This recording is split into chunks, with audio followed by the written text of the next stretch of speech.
நிறைய பேர் என்கிட்ட கேட்குற கேள்வி என்ன அப்படின்னு பார்த்தீங்கன்னா, நீங்கள் வந்து என்ன சேவிங்ஸ் பண்ணுறீங்க, உங்களோட எக்ஸ்பென்சஸ், உங்களோட பட்ஜெட் வீடியோலாம் நீங்கள் போடுறீங்க, ஆனால் உங்களோட சேவிங்ஸ் என்னன்னு எங்களுக்கு கொஞ்சம் சொல்லுங்கள் அப்படின்னு நிறைய ஃப்ரெண்ட்ஸ் என்கிட்ட கேட்டுகிட்டே இருக்கீங்க. கண்டிப்பாக அதுக்கான வீடியோ தான் இது. நான் என்னென்ன மாதிரி சேவிங்ஸ் பண்ணுறேன் அப்படிங்கிறத இந்த வீடியோவில் நான் சொல்லியிருக்கேன். உங்களுக்கும் இது யூஸ்ஃபுல்லாக இருக்கும், ஸ்கிப் பண்ணாமல் பாருங்கள்.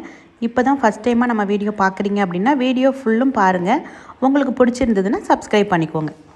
ஃபஸ்ட்டு என்னோடய லாங் டேர்ம் சேவிங்ஸ் பார்த்துடலாம். அதாவது பாப்பா இருக்கிறதுனால எஸ்எஸ்ஒய் நான் போட்டுட்ருக்கேன். 2016 ஸ்டார்ட் பண்ணது இது, பாப்பா பிறந்த வருஷம். அதுலேருந்து பார்த்தீங்கன்னா ஒரு 1000 மாதம் மாதம் கட்டிக்கிட்டு இருந்தேன், அவ்வளோதான். நிறைய போய் இதில் நான் பணம் இன்வெஸ்ட் பண்ணேன் அப்படின்லாம் இல்லை.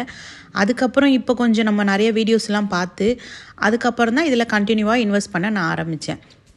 அதுவும் பார்த்திங்கன்னா ஆன்லைனில் நான் மாதம் மாதம் கட்டிக்கிட்டு இருக்கேன். அதனால் நம்மளுக்கு ஈஸியாக இருக்குது அதில் மாதம் மாதம் பணம் கட்டுறதுக்கு. நெக்ஸ்ட்டு பார்த்திங்கன்னா டிஜி கோல்டு, இதுவும் 2 வருஷமாக தான் ஸ்டார்ட் பண்ணியிருக்கேன். 2025, 26 தான். 25 நான் எப்படி பணம் போட்டு அதில் நான் கோல்டு காயின் வாங்கினேன், 2 கிராம் காயின் வாங்கினேங்கிற வீடியோ இருக்குது. வேணுங்கிறவங்க கார்டில் கொடுக்குறேன்னு செக் பண்ணி பாருங்கள். இதெல்லாம் ஒரு புதுசாக ஆரம்பித்த ஒரு சேவிங்ஸ் தான்.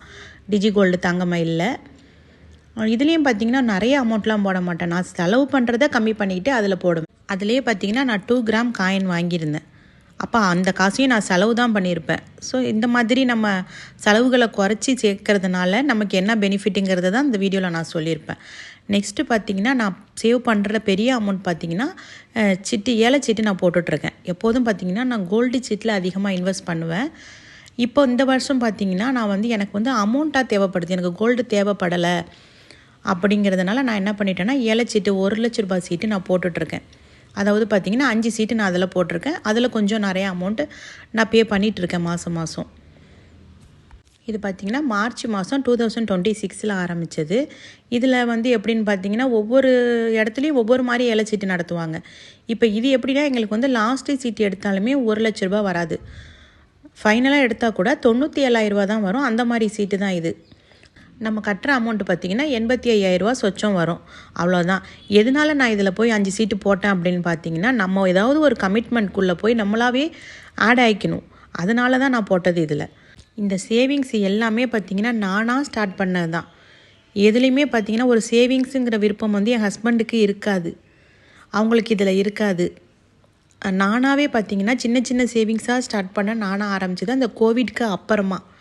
அதுக்கு அப்புறமா பார்த்திங்கன்னா இந்த சேவிங்ஸோட இம்பார்ட்டன்ஸ்லாம் நம்ம சேமிக்கிறது, நான் சேமித்து இந்த மாதிரி கோல்டு காயின் வாங்குறது, கோல்டு ஜுவல்லரி வாங்குறது, சின்ன சின்ன அமௌண்ட்டு சேர்க்குறது, இதெல்லாம் பார்த்துட்டு தான் அதுக்கு அப்புறமா அவங்களுக்கும் இன்ட்ரெஸ்ட் என்னை என்கரேஜ் பண்ண ஆரம்பித்தாங்க. ஏதோ ஒரு நல்ல விஷயத்துக்காக தான் நீ செய்கிற அப்படிங்கும் போது நீ அமௌண்ட்டு அவங்க கொடுக்குற அமௌண்ட்டு தான், வேறு எனக்கு யாரும் கொடுக்கறதுக்கு வாய்ப்பு இல்லை. என் ஹஸ்பண்ட் அனுப்புகிற அமௌண்ட்டு தான் எனக்கு. நான் எது கேட்டாலுமே சரி தான். நான் கோல்டில் போய் நான் இன்வெஸ்ட் பண்ணுறேன் அப்படின்னா நீ இன்வெஸ்ட் பண்ணு, ஒரு நல்ல விஷயத்துக்காக தானே பண்ணுற. ஏன்னா நம்ம எதுவுமே ஆடம்பர செலவு பண்ணலை, அனாவசிய செலவு பண்ணலைங்கிறதுனால அவங்க எனக்கு என்கரேஜ் பண்ணுறாங்க. அவங்க பண்ணுறதுனால தான் என்னால் பண்ண முடியுது. இப்போ இந்த சீட்டு எப்படின்னு பார்த்தீங்கன்னா 1 லட்ச ரூபா சீட்டு. எனக்கு 5 சீட்டுமே பார்த்தீங்கன்னா 1 லட்ச ரூபா நான் எடுக்க முடியாது. நான் லாஸ்ட்டாக எடுத்தால் கூட 97,000 தான் வரும். அதில் 2 சீட்டு அவங்க பிடிக்கிறதுனால நான் ஒன்றில் 2 சீட்டும் இன்னொன்றுத்தில் 3 சீட்டும் அப்படின்னு நான் சேர்ந்துருக்கேன். இப்போ பார்த்தீங்கன்னா இதில் நம்மளுக்கு மாற்றி மாற்றி எடுத்து கொடுக்குறேன் அப்படின்னு சொல்லியிருக்காங்க. இப்போ ஒரே டயத்தில் நான் 2 சீட்டு எடுக்க முடியும். அவங்க 1 சீட்டு மட்டும் பிடிச்சாங்கன்னா அந்த மாதிரி நம்மளால் எடுக்க முடியாது. மாதம் 1 மறுமாதம் 1 எடுக்கலாம், அப்படி தான் எடுக்கலாம். ஆனால் இதில் அப்படி கிடையாது. நான் பார்த்திங்கன்னா இப்போ அக்டோபர் 2027 அப்போதைக்கு நான் 2 சீட்டு எடுக்கலாம். அதுக்கு முன்னாடி செப்டம்பரில் ஒரு 2 சீட்டு எடுக்கலாம். இப்போ 4 சீட்டு முடிஞ்சிருச்சு. ஆகஸ்ட்டில் பார்த்திங்கன்னா 1 எடுக்கலாம். இப்போ எதுலேயுமே எனக்கு 1 லட்ச ரூபா வராது. இப்போ 97,000 2 சீட்டு எடுப்பேன், 95,000 2 சீட்டு எடுப்பேன், அப்புறம் பார்த்திங்கன்னா 93,000 1 சீட்டு எடுப்பேன். இப்போ இதில் நான் என்ன பண்ணணும் அப்படின்னு பார்த்தீங்கன்னா இதுவை குறையிற அமௌண்ட்டை நான் சேவ் பண்ண ஆரம்பிக்கணும். அதாவது 93,000 எடுக்கிறேன் அப்படின்னா அந்த சீட்டுக்கு நான் 7,000 போட்டால் தான் என்னால் 1 லட்ச ரூபா கொண்டுட்டு வர முடியும். ஸோ நான் என்ன பண்ணணும் அப்படின்னு பார்த்தீங்கன்னா இந்த 5 சீட்டுக்கும் குறையிற அமௌண்ட்டை நான் சேவ் பண்ண ஆரம்பிக்கணும். சேவ் பண்ண ஆரம்பித்தா தான் 2027 அக்டோபர் வரைக்கும் டைம் இருக்குது. ஸோ கொஞ்சம் அமௌண்ட்டு சேமித்தாலே நான் போதும். ஒவ்வொரு சீட்டுக்குமான அமௌண்ட்டை நான் சேவ் பண்ணிடலாம். ஸோ நம்பிக்கை இருக்குது பாருங்கள், நம்மளோட நம்பிக்கை தான் நம்மளுக்கு கை கொடுக்கும் என்றைக்குமே. நம்ம மேலே நம்ம வைக்கிற நம்பிக்கை தான். நம்ம போய் எந்த ஒரு விஷயத்தையுமே நம்ம அடுத்தவங்கள்ட்ட போய் நீங்கள் ஷேர் பண்ணாதீங்க. நான் இது செய்கிறேன் அது செய்கிறேன்னா அவங்க நம்மளை பார்த்தீங்கன்னா எல்லாருமே என்கரேஜ் பண்ண மாட்டாங்க. ஒவ்வொருத்தவங்க பார்த்தீங்கன்னா நம்மளை அப்படியே டிப்ரெஷனுக்கு கொண்டு போயிடுவாங்க. ஸோ நீங்கள் முன்னேறணும்னு நினச்சா நீங்கள் முயற்சி பண்ணுங்கள். அது நீங்கள் முயற்சி பண்ணி நீங்கள் மனசு வச்சாதான் நடக்கும். இப்போ என்னோடய தேவை என்ன அப்படின்னு பார்த்தீங்கன்னா, எனக்கு வந்து 2 வருஷத்தில் 5 லட்ச ரூபா பணம் தேவைப்படுது. அப்படிங்கிறதுனால நான் வந்து சீட்டு நான் சேர்ந்துருக்கேன். இல்லைனா வந்து பார்த்திங்கன்னா கோல்டு தான் நான் வந்து அதிகமாக இன்வெஸ்ட் பண்ணுறதுன்னு பார்த்திங்கன்னா கோல்டில் தான் இருக்கும்.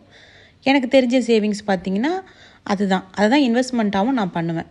இப்போ கோல்டு சீட் பார்த்திங்கன்னா அது போன வீடியோ போட்டிருப்பேன். ஜிஆர்டியில் நான் எப்படி பணம் கட்டி வாங்கினேன் அப்படிங்கிறதெல்லாம் அந்த வீடியோவில் நான் டீட்டெயிலாக சொல்லியிருப்பேன். கார்டில் கொடுக்குறேன், வேணுங்கிறவங்க செக் பண்ணி பாருங்கள்.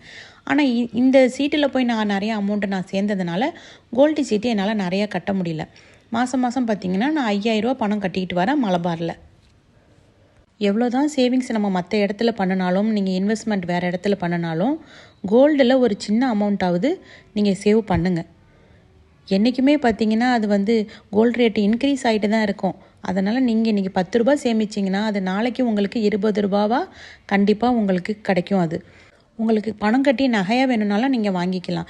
இல்லை ஒரு சேவிங்ஸாக கூட நீங்கள் இதில் கோல்டு சீட்டை நீங்கள் பணம் கட்டி காயினாக கூட நீங்கள் வாங்கிக்கலாம். நாளைக்கு உங்களுக்கு ஏதோ தேவைகள் இருந்ததுன்னா அதை விற்றுட்டு நீங்கள் பணமாக ரிட்டர்ன் வாங்கிக்கலாம். இல்லை நீங்கள் நகையாக எடுக்க போகிறீங்கன்னாலும் பெஸ்ட்டு ஆப்ஷன் பார்த்திங்கன்னா நீங்கள் கோல்டு சீட்டு போட்டு, அதாவது இப்போ ஜிஆர்டியில் பார்த்தீங்கன்னா 18% வேஸ்டேஜ் இல்லை அப்படின்னு சொல்லுவாங்க. ஸோ அந்த மாதிரி நீங்கள் வேஸ்டேஜ் இல்லாமல் நகையை நீங்கள் எடுத்துக்கலாம். அதில் நிறைய பணம் உங்களுக்கு மிச்சமாகும். நெக்ஸ்ட்டு சேவிங்ஸ் பார்த்திங்கன்னா உண்டியல் சேவிங்ஸு.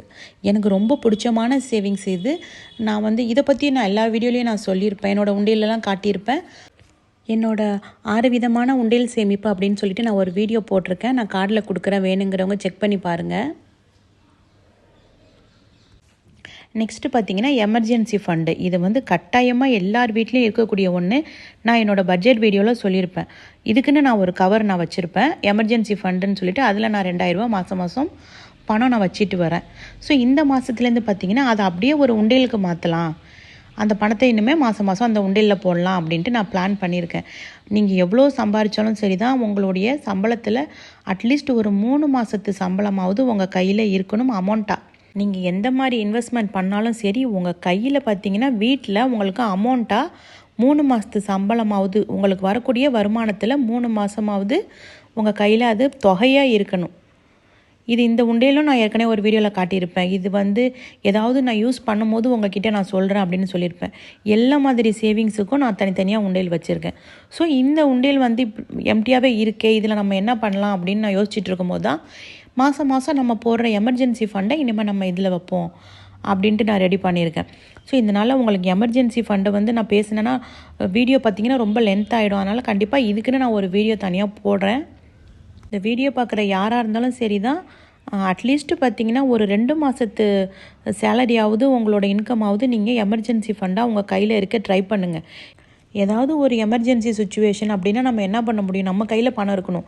அப்போதைக்கு போய் நம்ம அடுத்தவங்கள்ட்ட கேட்கக்கூடிய நிலமை, அவங்க கொடுப்பாங்களா கொடுக்க மாட்டாங்களா, ஸோ கேட்க தயங்கிக்கிட்டு இந்த மாதிரி ஒரு சூழ்நிலையெல்லாம் நம்ம தடுக்கணும் அப்படின்னா எமர்ஜென்சி ஃபண்டுங்கிறத கண்டிப்பாக நம்ம ரெடி பண்ணி வச்சுக்கணும்.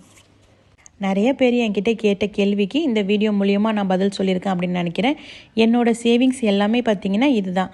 எந்த ஒரு விஷயமே நான் யூடியூப் ஆரம்பித்து வந்ததுக்கப்புறம் எல்லாத்தையுமே பார்த்திங்கன்னா நான் வந்து வீடியோ மூலியமாக உங்ககிட்ட ஷேர் பண்ணிகிட்ருக்கேன். ஸோ உங்களோட டவுட்டு எதுவாக இருந்தாலுமே பார்த்திங்கன்னா ஒரு சிஸ்டராக ஒரு ஃப்ரெண்டாக நினச்சி நீங்கள் கமெண்டில் என்கிட்ட கேட்கலாம். கண்டிப்பாக பார்த்திங்கன்னா நான் ரிப்ளை பண்ணுவேன். நான் பண்ணக்கூடிய இந்த சேவிங்ஸில் நீங்கள் ஏதாவது உங்களுக்கு சேவ் பண்ணணும் அப்படிங்கிற ஐடியா இருந்தாலும் நீங்கள் ஸ்டார்ட் பண்ணலாம். இல்லை நீங்கள் இது வரைக்கும் என்னென்ன சேவிங்ஸ் பண்ணிகிட்ருக்கீங்கிறத நீங்களும் கமெண்டில் சொல்லுங்கள். மற்றவங்களும் பார்த்து அதை தெரிஞ்சுப்பாங்க, அவங்களுக்கும் இது யூஸ்ஃபுல்லாக இருக்கும். இந்த வீடியோ உங்களுக்கு யூஸ்ஃபுல்லாக இருக்குது அப்படின்னு நினச்சிங்கன்னா உங்கள் ஃப்ரெண்ட்ஸ் அண்ட் ஃபேமிலிஸ்க்கு ஷேர் பண்ணுங்கள். உங்களுக்கு வீடியோ பிடிச்சிருந்தது அப்படின்னா மறக்காமல் சப்ஸ்கிரைப் பண்ணிக்கோங்க. நான் போடுற ஒவ்வொரு வீடியோவுமே உங்களுக்கு யூஸ்ஃபுல்லான வீடியோவாக தான் இருக்கும்.